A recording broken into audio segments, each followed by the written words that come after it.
दोस्तों, आप सभी का हमारे YouTube चैनल पर हार्दिक स्वागत है।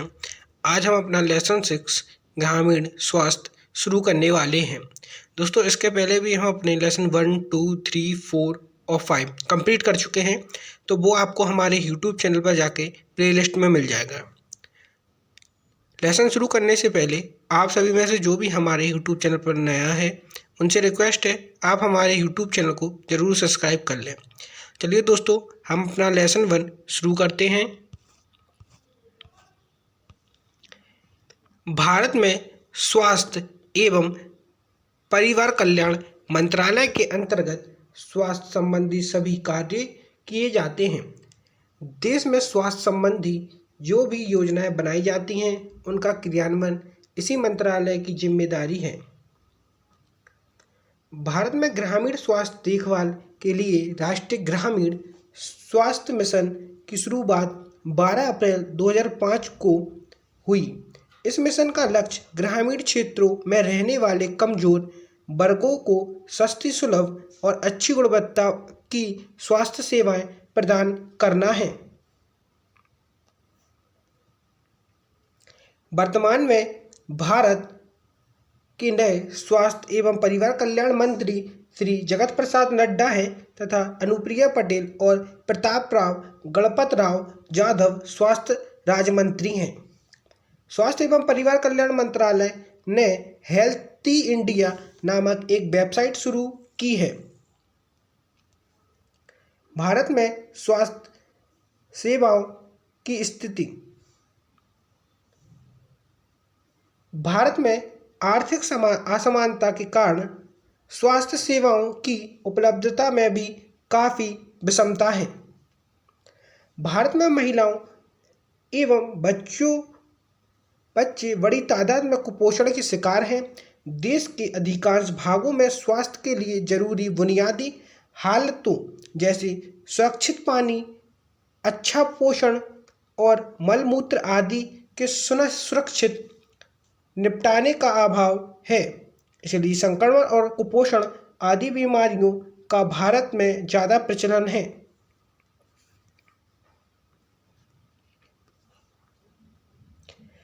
इन हालतों में स्वास्थ्य सेवाएं रोगों से बचाव की जगह रोगों को ठीक करने में ही केंद्रित हैं।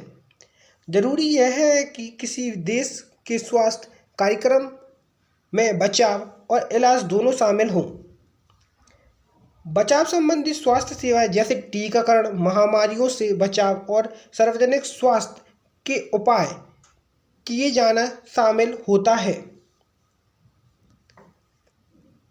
वर्ष 2024 में अपोलो हॉस्पिटल ने health of the nation report का चौथा संस्करण जारी किया था।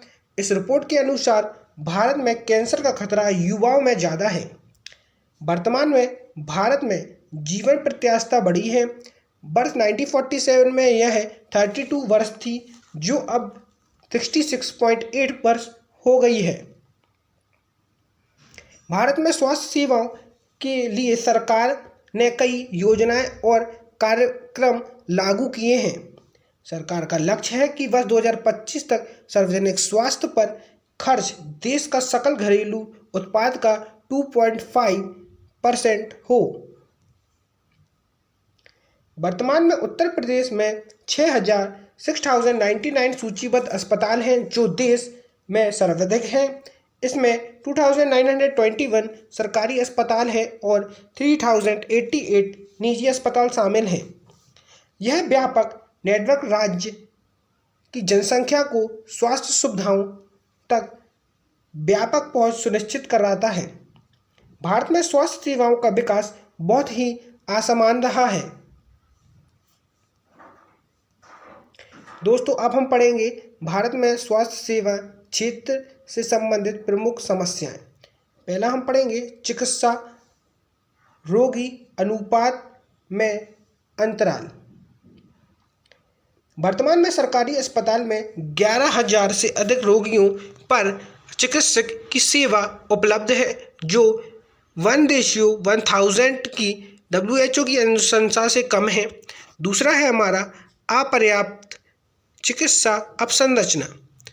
नेशनल प्रोफाइल के अनुसार भारत में प्रति 1000 जनसंख्या पर केवल 0.9 बेड उपलब्ध है तथा इनमें से 30% ग्रामीण क्षेत्रों में उपलब्ध है।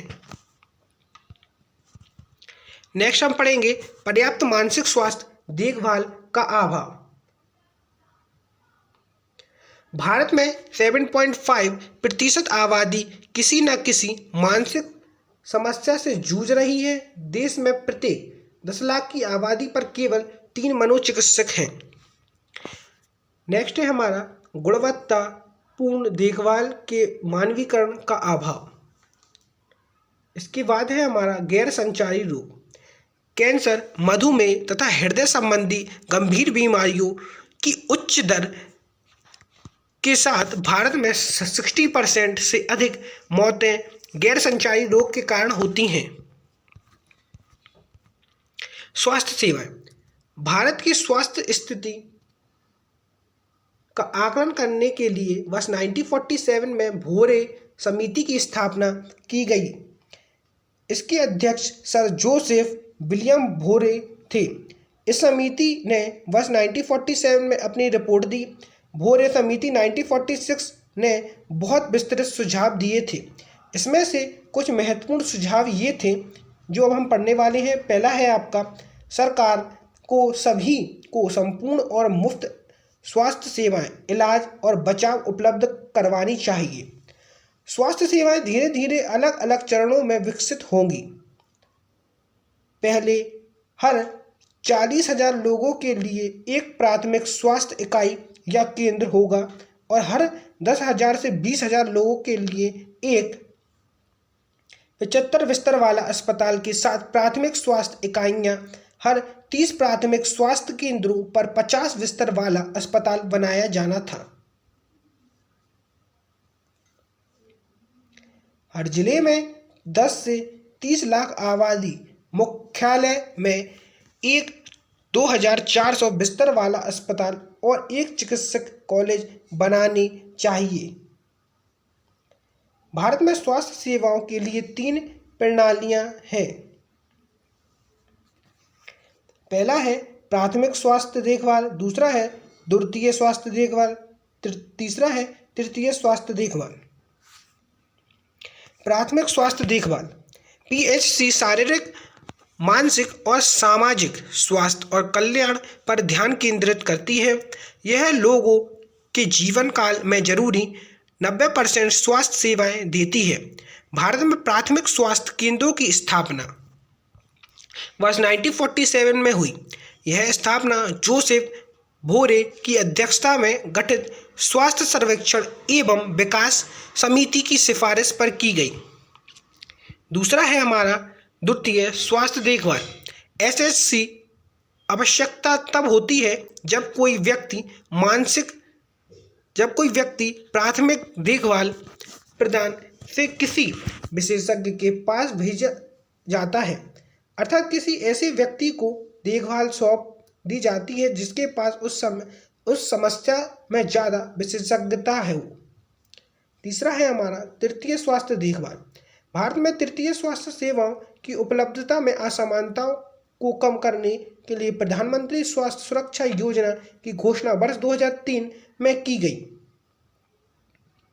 इस योजना के तहत नए एम्स की स्थापना की जानी थी और मौजूदा सरकारी मेडिकल कॉलेज का विकास किया जाना था। अब हम पढ़ेंगे ग्रामीण स्वास्थ्य सेवाएं। ट्रांसफर रूरल इंडिया और डेवलपमेंट इंटेलिजेंस यूनिट मानक NGO की report state of health care in rural India 2024 के अनुसार देश में केवल 50% ग्रामीण परिवारों के पास सरकारी स्वास्थ्य बीमा है, जबकि 34% के पास कोई स्वास्थ्य बीमा कवरेज नहीं है। इसके अलावा केवल 12.2% परिवारों को प्रधानमंत्री जन औषधि केंद्रों से सब्सिडी वाली दवाइयां उपलब्ध हो पाती हैं। केवल 26% लोगों के पास सरकारी मेडिकल कॉलेज हैं। नेक्स्ट है हमारा स्वास्थ्य एवं परिवार कल्याण मंत्रालय भारत की ग्रामीण स्वास्थ्य देखभाल प्रणाली के बारे में जानकारी प्रदान करता है। दोस्तों अब हम पढ़ेंगे ग्रामीण भारत में खराब स्वास्थ्य सेवा अवसंरचना के कारण। पहला है कम सार्वजनिक स्वास्थ्य व्यय। स्वास्थ्य पर राज्य का व्यय काफ़ी कम है, जो जीडीपी का केवल 1.28% है। नेक्स्ट हम पढ़ेंगे आउट ऑफ पॉकेट व्यय। राष्ट्रीय स्वास्थ्य लेखा अनुमान वर्ष 2019 से 20 के अनुसार जेब से खर्च कुल स्वास्थ्य व्यय का केवल 47.1% है।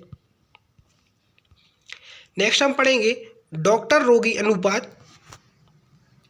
भारत में डॉक्टर रोगी अनुपात लगभग 1:1456 है, जो विश्व स्वास्थ्य संगठन WHO के अनुशासित अनुपात 1:1000 से कम है। नेक्स्ट हम पढ़ेंगे योग्य कर्मियों की कमी। राज्य में छत्तीसगढ़ में प्राथमिक स्वास्थ्य केंद्रों में डॉक्टरों की सबसे अधिक रिक्तियां 71% है। इसके उपरांत पश्चिम बंगाल में 44% है। इसके बाद महाराष्ट्र में 37% है तथा उत्तर प्रदेश में 36% है।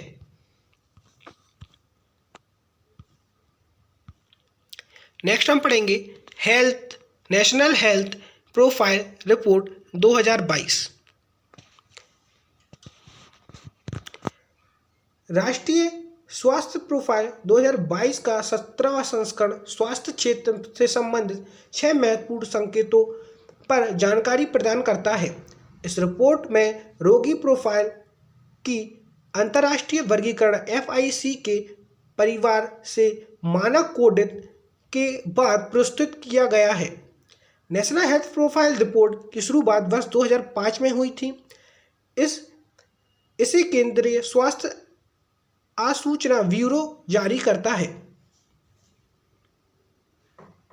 केंद्रीय स्वास्थ्य आसूचना ब्यूरो की स्थापना वर्ष 1961 में हुई।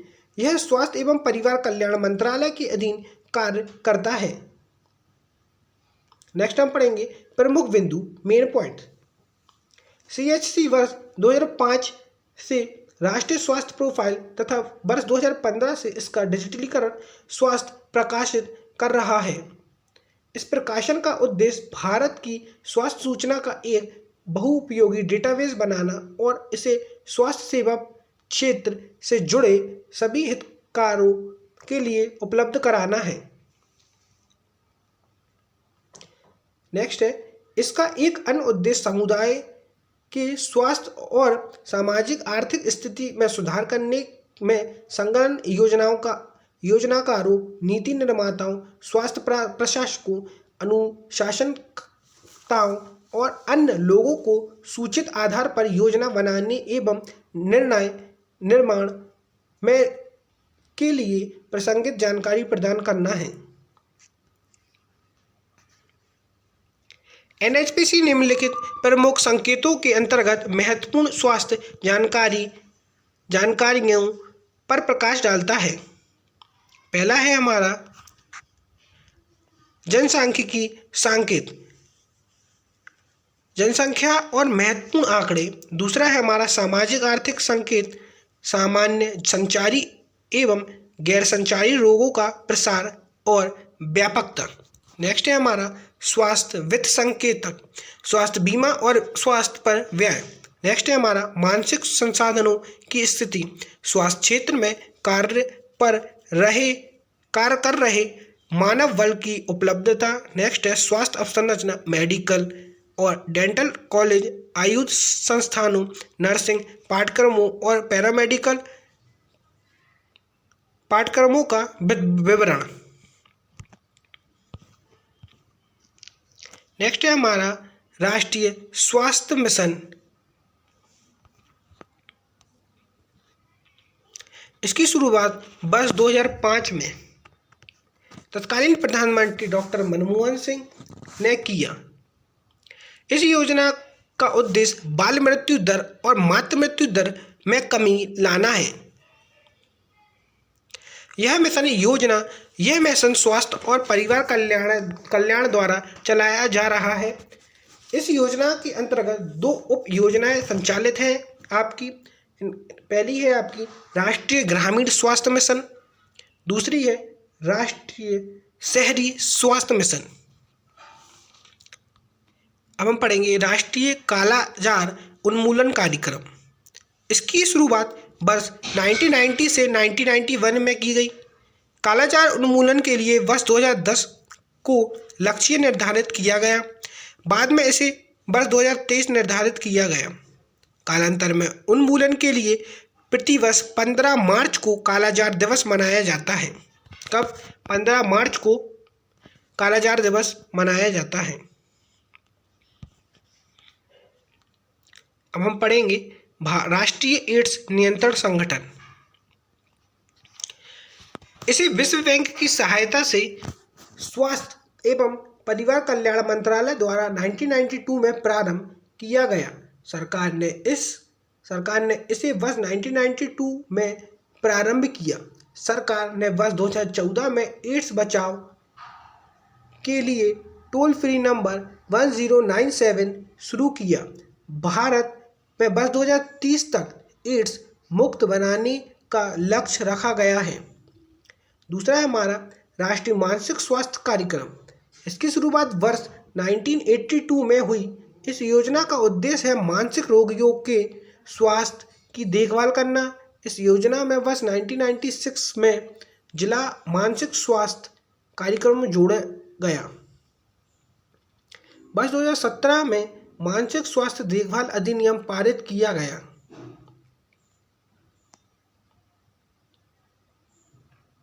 नेक्स्ट है हमारा राष्ट्रीय इंसेफेलाइटिस प्रतिरक्षण कार्यक्रम। इस योजना की शुरुआत सन 2006 में की गई। यह एक टीकाकरण कार्यक्रम है। इस योजना का लक्ष्य जापानी इंसेफेलाइटिस रोग के विषाणुओं पर नियंत्रण करना था। प्रधानमंत्री मातृ वंदन योजना, इसका पुराना नाम इंदिरा गांधी मातृ सहयोग योजना था। इसे महिला एवं बाल विकास मंत्रालय द्वारा जनवरी 2017 में प्रारंभ किया गया। इस योजना के अंतर्गत गर्भवती महिलाओं और स्तनपान कराने वाली माताओं को पहले जीवित बच्चे के जन्म के समय 5,000 की आर्थिक सहायता दी जाती है। लाभार्थी को 3 किस्तों में राशि दी जाती है। तथ्यात्मक बिंदु पहला है हमारा जीवन प्रत्याशा। किसी व्यक्ति के जीवित रहने की औसत संख्या वर्ष जीवन काल प्रत्याशा कहलाती है। भारत में जीवन प्रत्याशा वर्ष 1970 से 1975 के 49.7 वर्ष से बढ़कर वर्ष 2012 से 16 में 68.7 वर्ष हो गई है। वर्ष 2012 से 16 में महिलाओं की जीवन प्रत्याशा 70.2 वर्ष और पुरुषों की 67.4 वर्ष थी। वर्तमान में भारत जीवन प्रत्याशा में महिला पुरुषों से आगे है। भारत में जीवन प्रत्याशा 2024 में 70 से 70.62 वर्ष का अनुमान बताया गया है। शिशु मृत्यु दर में काफ़ी गिरावट दर्ज की गई है। वर्ष 2016 में प्रति 1000 जीवित शिशुओं में 33, हालांकि ग्रामीण 37 और शहरी 23 के बीच अंतर अभी भी अधिक है। भारत में 2023 में शिशु मृत्यु दर 26.619 प्रति 1000 जीवित जन्म थी। जनसंख्या वृद्धि दर भारत में वर्ष 1991 से वर्ष 2017 तक जन्म दर, मृत्यु दर और प्राकृतिक वृद्धि दर में निरंतर गिरावट दर्ज की गई है। वर्ष 2017 के आकलन के अनुसार भारत में प्रति 1000 जनसंख्या पर जन्म दर 20.2 और मृत्यु दर 6.3 दर्ज की गई, जबकि प्राकृतिक विकास दर 13.9 थी। नेक्स्ट है जनसांख्यिकी। इसमें युवा और आर्थिक रूप से आबादी अपेक्षाकृत अधिक पाई गई। रिपोर्ट के अनुसार 27% जनसंख्या 14 वर्ष से कम, 64.7% जनसंख्या 15 से 59 वर्ष की आयु वर्ग में है और 88.5% जनसंख्या 60 वर्ष से ऊपर है। कुल प्रजनन दर NHP के अनुसार देश की कुल प्रजनन दर 2.3 है। ग्रामीण क्षेत्र के लिए प्रजनन दर 2.5 और शहरी क्षेत्र के लिए प्रजनन दर 1.1 आंकी गई है। Central bureau of health intelligence की स्थापना 1961 में स्वास्थ्य सेवा महानिर्देशालय द्वारा पूरे देश में एक मजबूत स्वास्थ्य प्रबंधन सूचना प्रणाली की स्थापना के उद्देश्य से की गई थी। कुल प्रजनन दर का अर्थ है बच्चे पैदा कर सकने की आयु। आमतौर पर 15 से 49 वर्ष की मानी जाती है। बाली प्रति 1000 स्त्रियों की इकाई पर जीवित जन्मे बच्चों की संख्या। शिशु मृत्यु दर किसी भौगोलिक क्षेत्र में एक वर्ष में जन्मे प्रति 1000 जीवित शिशुओं पर एक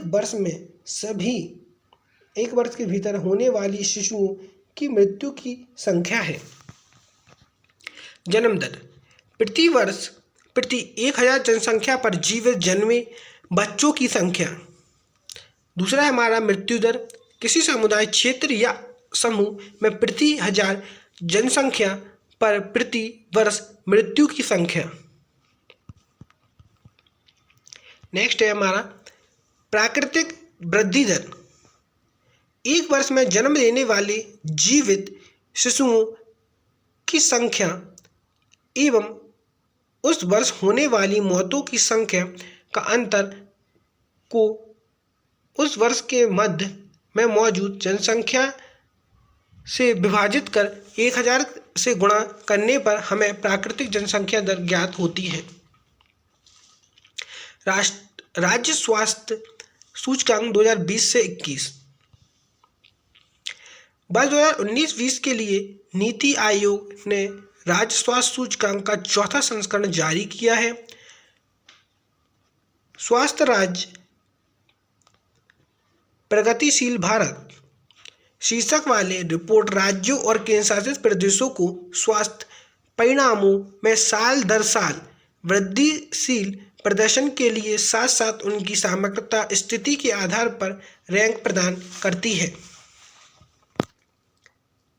इससे पहले ग्लोबल हेल्थ सिक्योरिटी इंडेक्स 2021 को न्यूक्लियर थ्रेट इनिशिएटिव और जॉन्स हॉपकिंस सेंटर की साझेदारी में विकसित किया गया था। भारत का स्कोर 42.8 100 में से है और वर्ष 2019 की तुलना में इसमें 0.8 अंकों की गिरावट हुई है।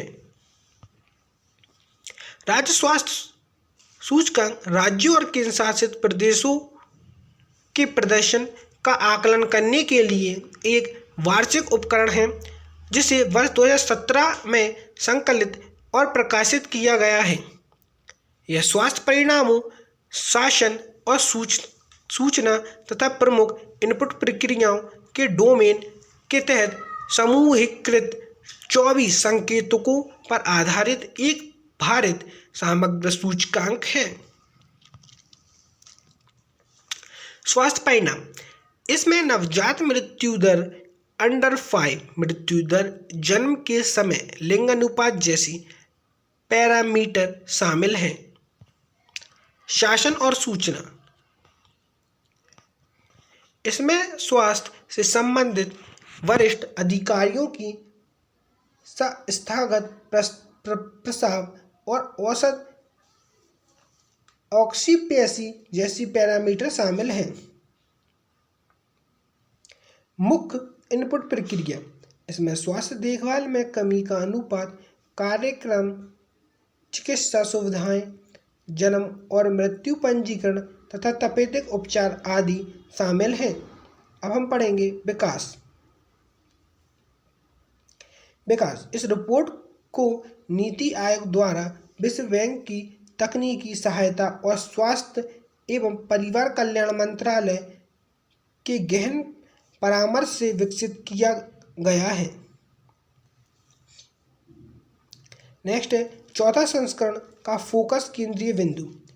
रिपोर्ट का चौथा दौर वर्ष 2018 से 19 से वर्ष 2019 से 20 की अवधि में राज्यों और केंद्रशासित प्रदेशों के समग्र प्रदर्शन और वृद्धिशीलता सुधारों को मापने और उजागर करने पर केंद्रित है। नेक्स्ट है राज्यों की रैंक। समान संस्थाओं के मध्य तुलना सुनिश्चित कराने हेतु रैंकिंगों को इस प्रकार वर्गीकृत किया गया है, जैसे बड़े राज्य, छोटे राज्य। बड़े राज्य वे रहते हैं। बड़े राज्यों की श्रेणी के तहत वार्षिक क्रमिक प्रदर्शन के मामले में उत्तर प्रदेश, असम, तेलंगाना शीर्ष रैंक वाले 3 राज्य हैं। छोटे राज्य। छोटे राज्यों की श्रेणी में मिजोरम और मेघालय ने अधिकतम वार्षिक क्रमिक प्रगति दर्ज की है। नेक्स्ट है केंद्र शासित प्रदेश। केंद्र शासित प्रदेशों की श्रेणी में दिल्ली के बाद जम्मू और कश्मीर ने सबसे अच्छा क्रमिक प्रदर्शन किया है। समेकित वर्ष 2019 से 20 में समेकित सूचकांक अंक के आधार पर व्यापक रैंकिंग के तहत बड़े राज्यों में केरल व तमिलनाडु, छोटे राज्यों में मिजोरम व त्रिपुरा और केंद्रशासित प्रदेशों में दादर एवं नागर हवेली व दमन और दीव तथा चंडीगढ़ शीर्ष रैंक वाले राज्य हैं।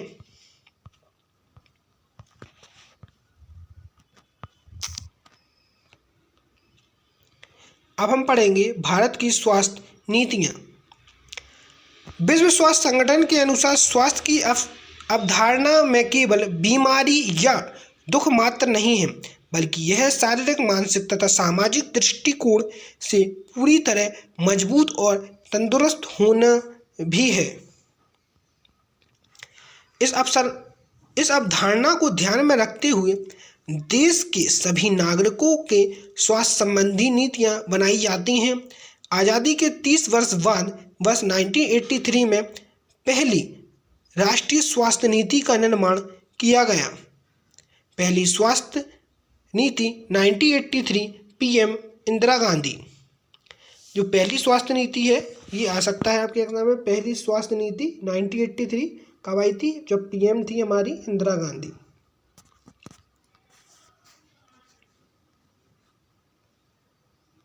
नोट: पहली स्वास्थ्य नीति का मुख्य लक्ष्य वर्ष 2000 तक सभी को प्राथमिक स्वास्थ्य सुविधाएं उपलब्ध कराना था।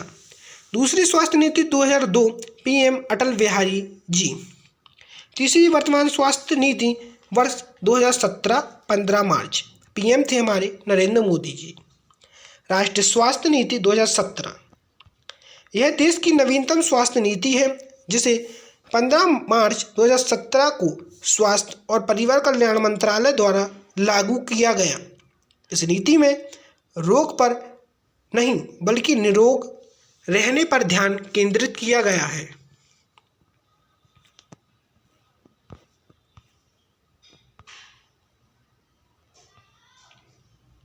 अब हम पढ़ेंगे राष्ट्रीय स्वास्थ्य नीति 2017 के उद्देश्य लक्ष्य। पहला हमारा लक्ष्य है इसमें वर्ष 2018 तक कुष्ठ रोग तथा वर्ष 2017 तक कालाजार एवं फीलीपांव की पूर्णतः समाप्ति। नेक्स्ट है हमारा वर्ष 2025 तक प्रजनन दर को घटाकर 2.1 करना है। नेक्स्ट है हमारा स्वास्थ्य सेवाओं पर सरकारी खर्च को 2025 तक जीडीपी का 2.5 तक पहुंचाना है। नेक्स्ट है हमारा नवजात मृत्यु दर को वर्ष 2019 तक घटाकर 28 करना है। इसमें हमारा नेक्स्ट 2025 तक हृदय रोग रोगों जैसे कैंसर, मधुमेह अथवा श्वसन रोगों से असामान्य मृत्यु दर में 25% की कमी लाना है। नेक्स्ट है हमारा 5 वर्ष से कम आयु मृत्यु दर वर्ष 2025 तक घटकर 23 करना। नेक्स्ट है हमारा HIV के बारे में 90-90-90 का वैश्विक लक्ष्य वर्ष 2020 तक प्राप्त करना। नेक्स्ट है हमारा रोग के बोझ को वर्तमान स्तर से 1/3 तक कम करना। नेक्स्ट है हमारा नेत्रहीनता को वर्ष 2023 तक घटाकर 0.25 प्रति 1000 व्यक्ति करना है। नेक्स्ट है हमारा तंबाकू के इस्तेमाल के प्रसार को वर्ष 2020 तक 15% तक तथा वर्ष 2025 तक 30% तक करना है। नेक्स्ट है हमारा वर्ष 2025 तक 5 वर्ष से कम आयु के बच्चों में बौनेपन में 40% की कमी लाना है। नेक्स्ट है हमारा वर्ष 2025 तक सार्वजनिक स्वास्थ्य सेवाओं में 50% वृद्धि करना है। नेक्स्ट है हमारा वर्ष 2025 तक जीवन प्रत्याशा दर 67.5 वर्ष से बढ़ाकर 70 वर्ष करना है। नेक्स्ट है हमारा वर्ष 2025 तक 90% से अधिक नवजात शिशुओं को 1 वर्ष की आयु तक पूर्ण टीकाकरण कराना। नेक्स्ट है आपका क्षय रोग के मामले में 85% तक कमी लाना तथा 2025 तक पूर्णतः समाप्त करना। नेक्स्ट है वर्ष 2020 तक मातृ मृत्यु दर को कम करके 100 पर लाना।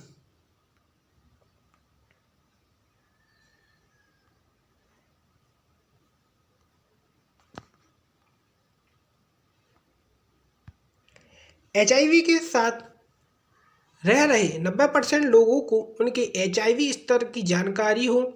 HIV संक्रमण निदान किए गए 90% लोग निरंतर एंटी रिट्रोवायरस उपचार प्राप्त करें और एंटी रिट्रोवायरस उपचार प्राप्त करने वाले 90% व्यक्ति वायरल मुक्त रहें। नेक्स्ट है राष्ट्रीय संक्रमण रोग नियंत्रण कार्यक्रम। केंद्र सरकार द्वारा मलेरिया, डेंगू, रेबीज, पीलिया, हेपेटाइटिस, टीबी, एड्स जैसी बीमारियों की रोकथाम के लिए निम्नलिखित कार्यक्रम प्रारंभ किए गए हैं। पहला है आपका मलेरिया से बचाव के लिए वर्ष 1953 में राष्ट्रीय मलेरिया नियंत्रण कार्यक्रम की शुरुआत हुई।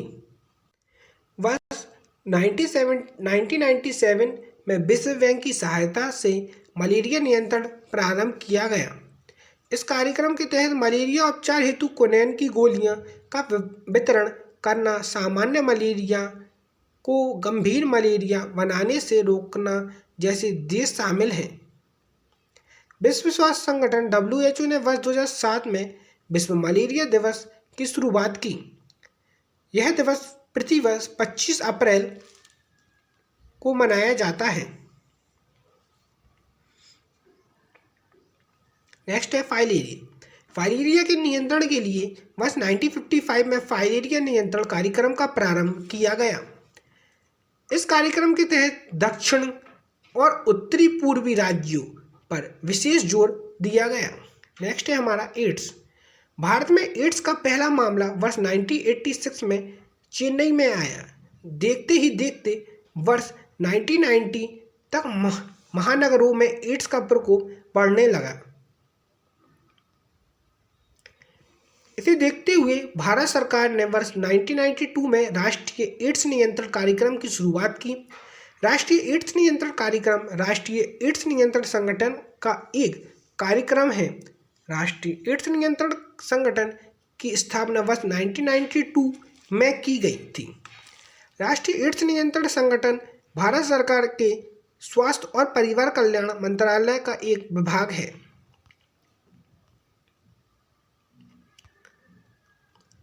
राष्ट्रीय एड्स नियंत्रण कार्यक्रम भारत सरकार की स्वास्थ्य और परिवार कल्याण मंत्रालय का राष्ट्रीय एड्स नियंत्रण संगठन द्वारा चलाया जाता है।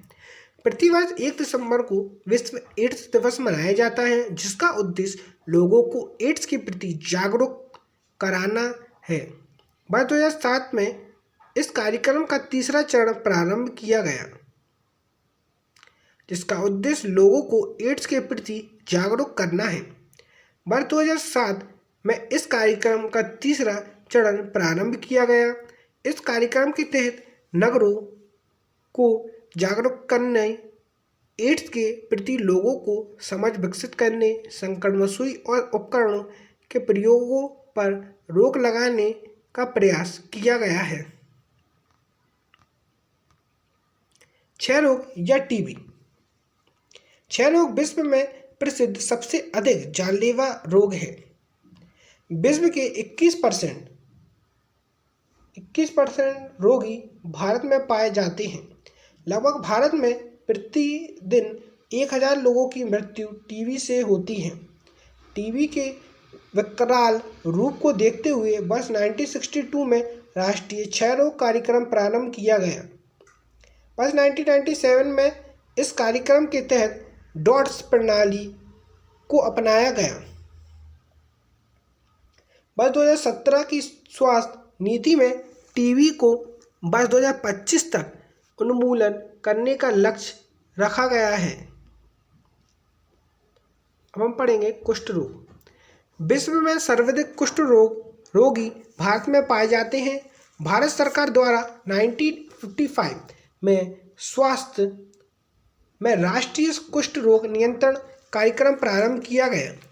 राष्ट्रीय कुष्ठ रोग उन्मूलन कार्यक्रम स्वास्थ्य और परिवार कल्याण मंत्रालय, भारत सरकार की एक केंद्रीय प्रायोजित स्वास्थ्य योजना है। इसे वर्ष 1983 में कुष्ठ रोग उन्मूलन कार्यक्रम में परिवर्तित कर दिया गया। वर्ष 2007 में WHO द्वारा भारत को कुष्ठ मुक्त घोषित कर दिया गया। भारत में कुष्ठ रोग दिवस प्रतिवर्ष महात्मा गांधी की पुण्यतिथि के दिन मनाया जाता है, क्योंकि महात्मा गांधी कुष्ठ रोग से प्रभावित लोगों के लिए बहुत काम किया करते थे। नेक्स्ट है पोलियो। 5 वर्ष से कम आयु के बच्चों में पोलियो के उन्मूलन हेतु 2 अक्टूबर 1994 को दिल्ली में पल्स पोलियो कार्यक्रम अभियान की शुरुआत की गई। वर्ष 1995 से 1996 में इसे राष्ट्रीय पल्स पोलियो कार्यक्रम के रूप में प्रदान किया गया। इस कार्यक्रम के तहत 5 वर्ष से कम आयु के बच्चों को पल्स पोलियो की दवा दी जाती है। इस कार्यक्रम की बदौलत WHO ने वर्ष 2014 में भारत को पल्स पोलियो मुक्त देश घोषित किया। संजीवनी 108 जन सामान्य का घर से अस्पताल व अस्पताल से घर लाने के लिए वर्ष 2009 में संचालित केंद्रीय कॉल सेंटर द्वारा संचालित 108 टोल फ्री नंबर। प्रधानमंत्री पोषण योजना मिड डे मील कार्यक्रम एक केंद्रीय प्रायोजित योजना के रूप में 15 अगस्त 1995 को पूरे देश में लागू किया गया था। यह योजना केंद्र सरकार के मानव संसाधन विकास मंत्रालय द्वारा संचालित की जाती है और इसलिए बजट पर और क्रियान्वयन भी इसी मंत्रालय द्वारा किया जाता है। कौन सा मंत्रालय है? मानव संसाधन विकास मंत्रालय। केंद्र से वित्तीय सहायता प्रदान करता है, जबकि योजना का संचालन राज्य सरकारों द्वारा किया जा रहा है। इसमें बच्चों को 8 से 12 ग्राम प्रोटीन युक्त पूरक आहार प्रति दिन उपलब्ध कराना है। नेक्स्ट है हेल्थ इन इंडिया रिपोर्ट 2020। सितंबर 2020 में राष्ट्रीय सांख्यिकी संगठन द्वारा हेल्थ इन इंडिया रिपोर्ट का प्रकाशन किया गया। देश भर में 97% बच्चों का कम से कम एक टीकाकरण हो पाता है। जिसमें अधिकतर VCG और जन्म के समय OPV की पहली खुराक सम्मिलित होती है। मात्र 67% बच्चे ही खतरे से सुरक्षित हैं। 58% को पोलियो बूस्टर खुराक दी जाती है, जबकि 54% बच्चों को DPT बूस्टर खुराक दी जाती है। राज्यों में मणिपुर 75%, आंध्र प्रदेश 73.6% और मिजोरम 73.4% में पूर्ण टीकाकरण की उच्चतम दर दर्ज की गई है। नागालैंड में केवल 12% बच्चे को पूर्ण टीकाकरण किया जाता है। इसके बाद पौंडीचेरी में 34% और त्रिपुरा में 39% स्थान रहा है। पूर्ण टीकाकरण के अंतर्गत एक शिशु को जन्म के पहले वर्ष में 8 टीकों की खुराक दी जाती है। कितने टीके दिए जाते हैं? 8 टीकों की खुराक दी जाती है पहले वर्ष में। भारत सरकार की कुछ प्रमुख ग्रामीण योजनाएं। प्रधानमंत्री गरीब कल्याण योजना। इस योजना की शुरुआत 17 दिसंबर 2016 को। कब? गरीब कल्याण योजना 17 दिसंबर 2016 को हुई।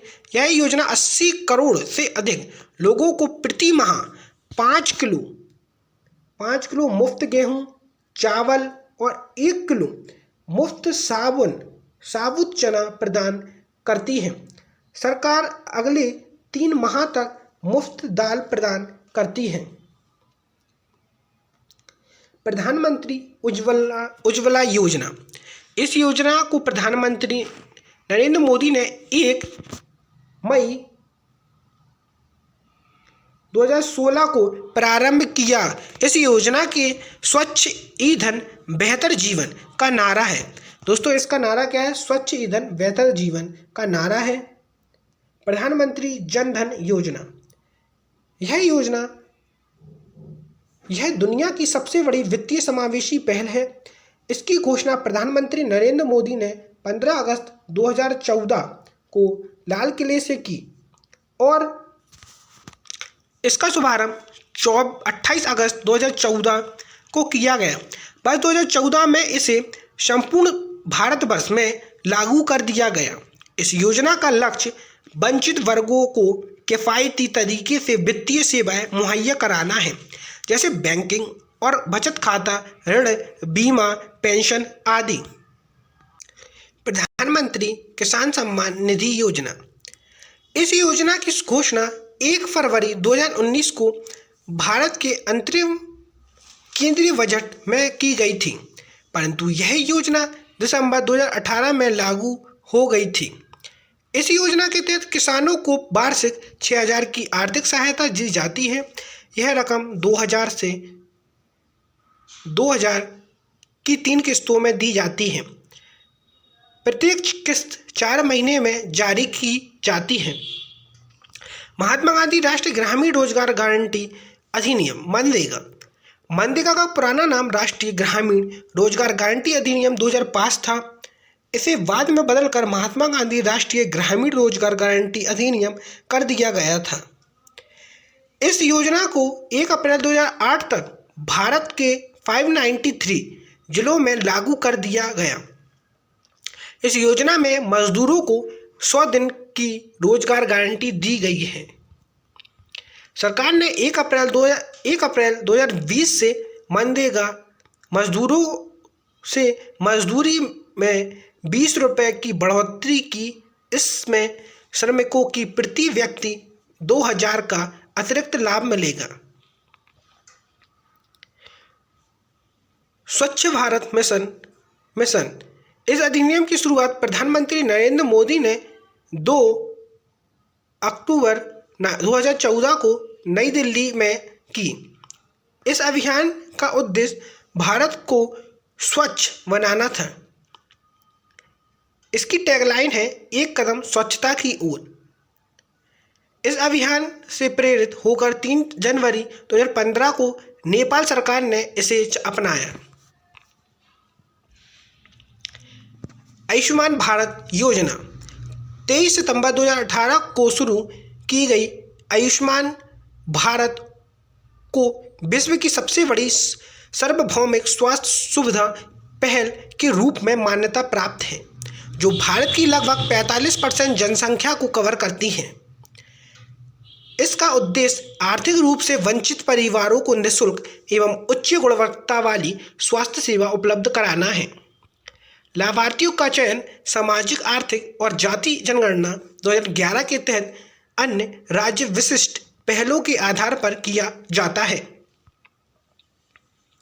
उत्तर प्रदेश में अब 87% पात्र गरीबों परिवारों के पास आयुष्मान कार्ड है। अब तक कुल 5.38 करोड़ कार्ड वितरित किए जा चुके हैं, जिसमें राज्य आयुष्मान भारत योजना के क्रियान्वयन में अग्रणी बन गया है। उत्तर प्रदेश में 9 करोड़ लक्षित लाभार्थियों को में से 50% से अधिक को इस योजना का में नामांकित किया जा चुका है। आरोग्य सेतु ऐप यह कोविड-19 ट्रैकिंग ऐप है। इसे 2 अप्रैल 2020 को भारत सरकार के स्वास्थ्य मंत्रालय द्वारा लॉन्च किया गया है। इसे 11 भाषाओं में उपलब्ध कराया गया है।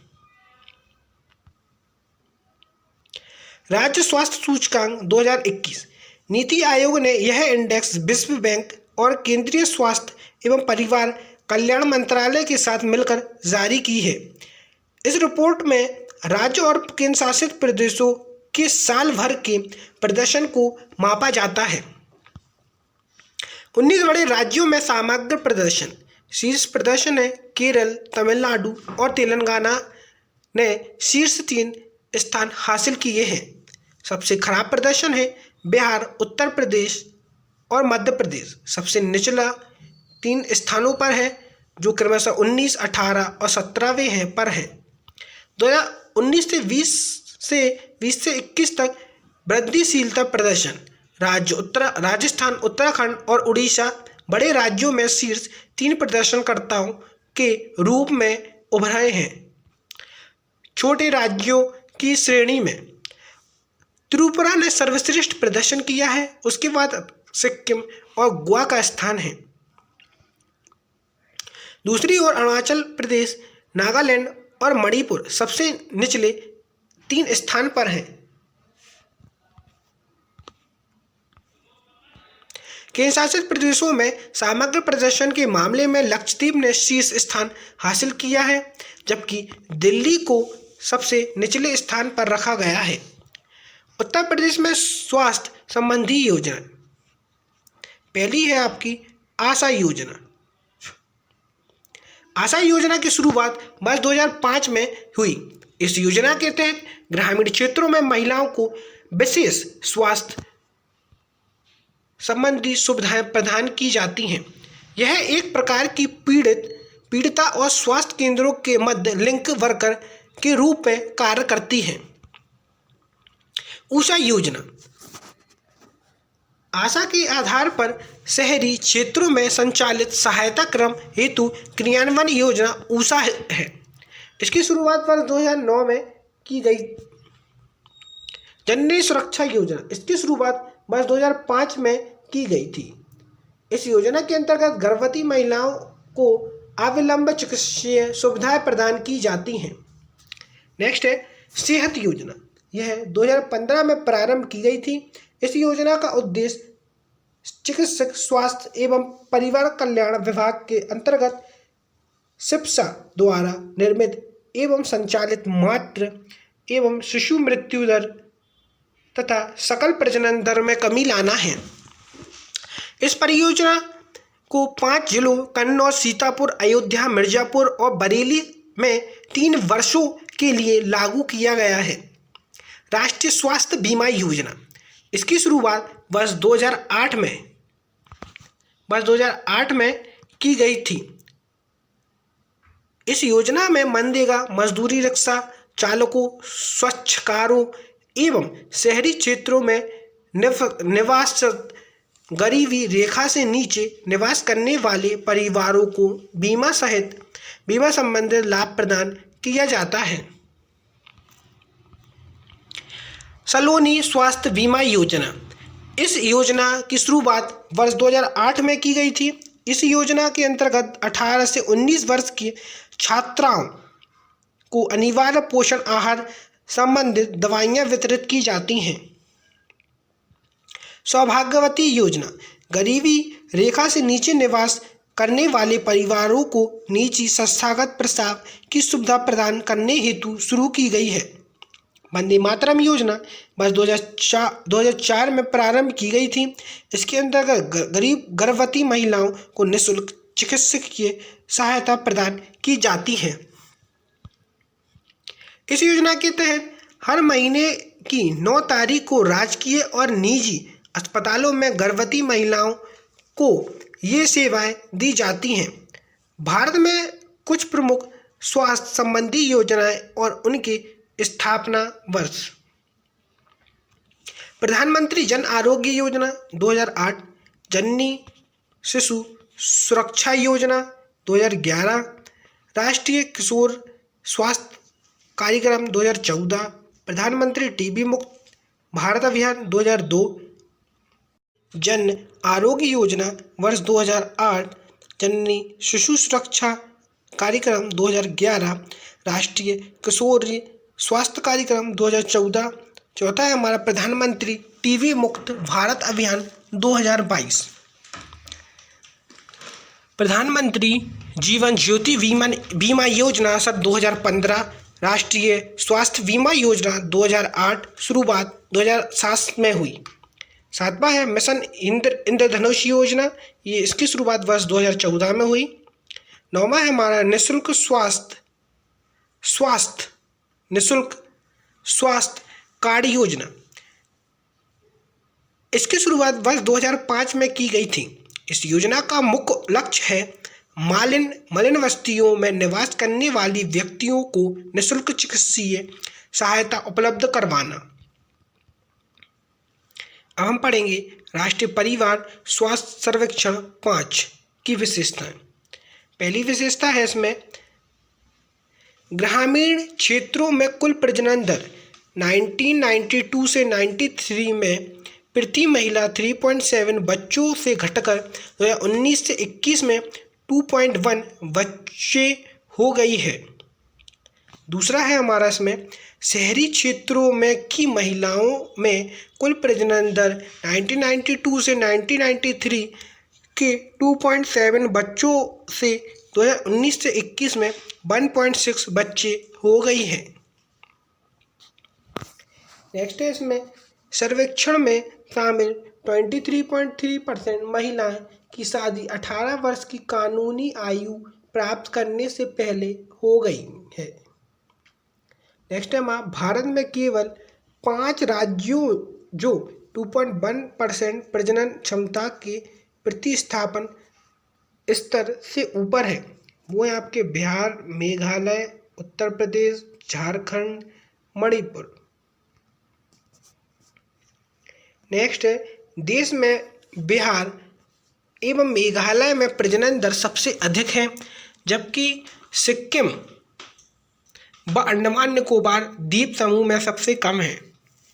NFHS 4 तथा NFHS 5 के मध्य राष्ट्रीय स्तर पर कुल प्रजनन दर 2.2 से घटकर 2.0 हो गई है।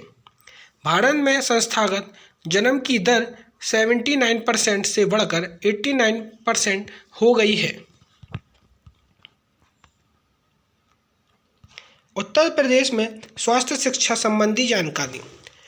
लखनऊ के किंग जॉर्ज मेडिकल कॉलेज की स्थापना वर्ष 1911 में हुई थी। वर्ष 2002 में इसे विश्वविद्यालय का दर्जा दिया गया था। वर्ष 1983 में राज्य सरकार द्वारा चिकित्सा के क्षेत्र में उच्च शिक्षा प्रदान करने एवं शोध हेतु लखनऊ में संजय गांधी स्नातकोत्तर आयुर्विज्ञान संस्थान की स्थापना की गई। संजय गांधी आयुर्विज्ञान संस्थान ने देश की पहली टेलीमेडिसिन सेवा वर्ष 2006 में की।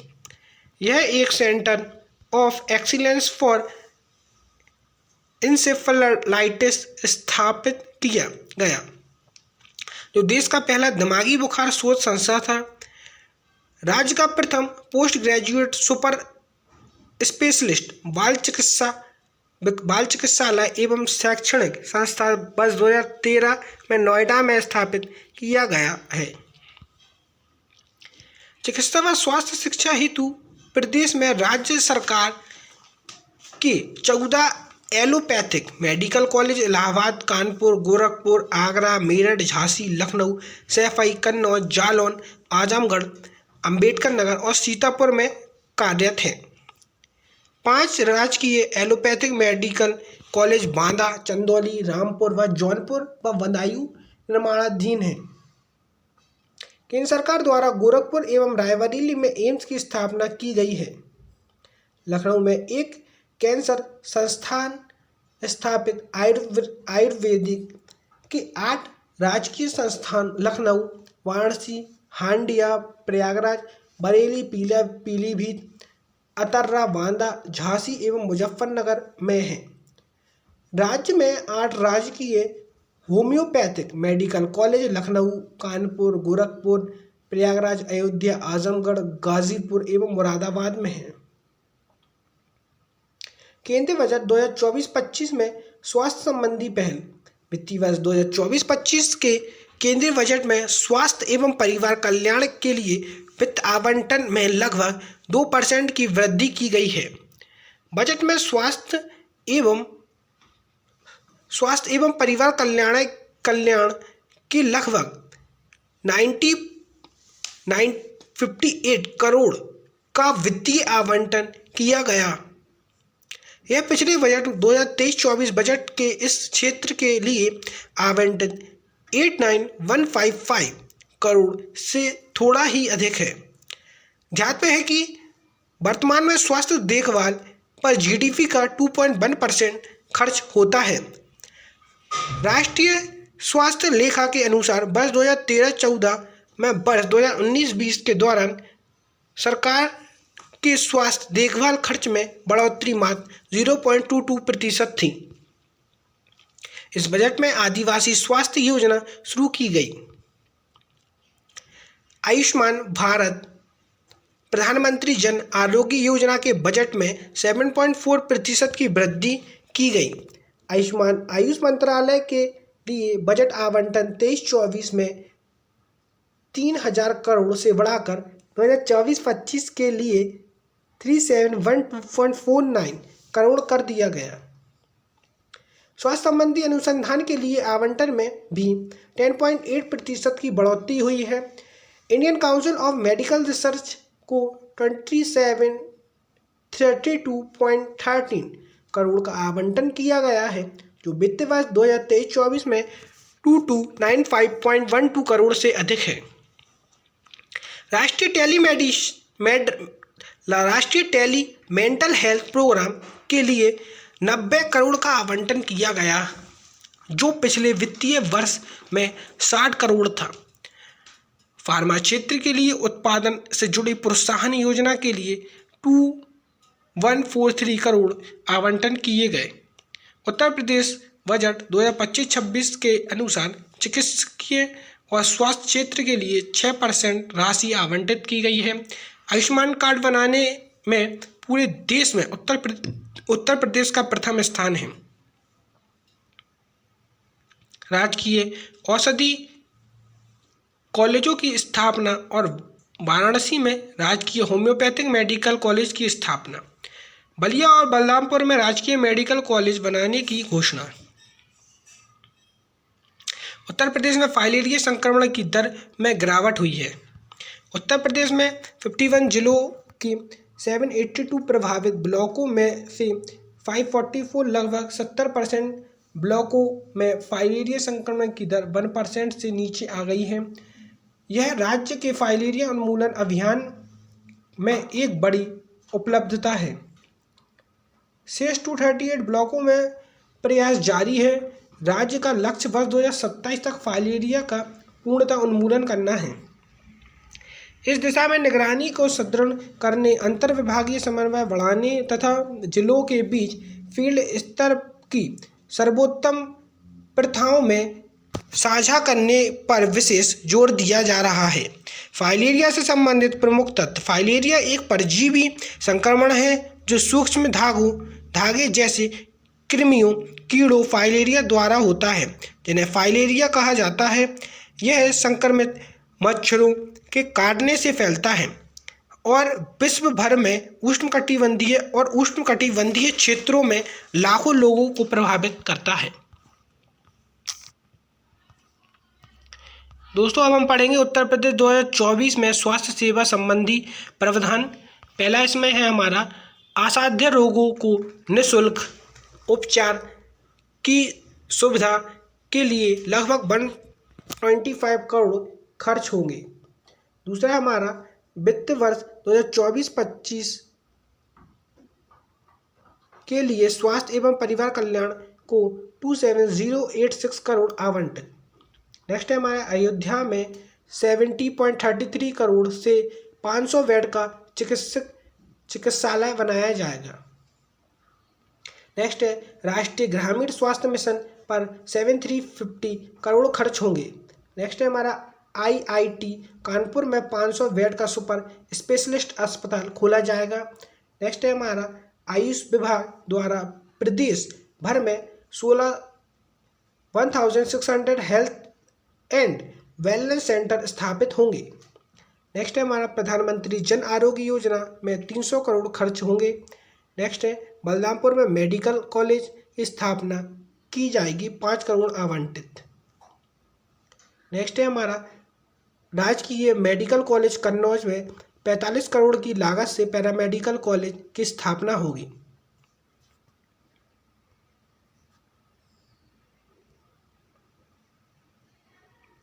नेक्स्ट है school of medical research and technology के निर्माण के लिए 10 करोड़ रुपए खर्च किए जाएंगे।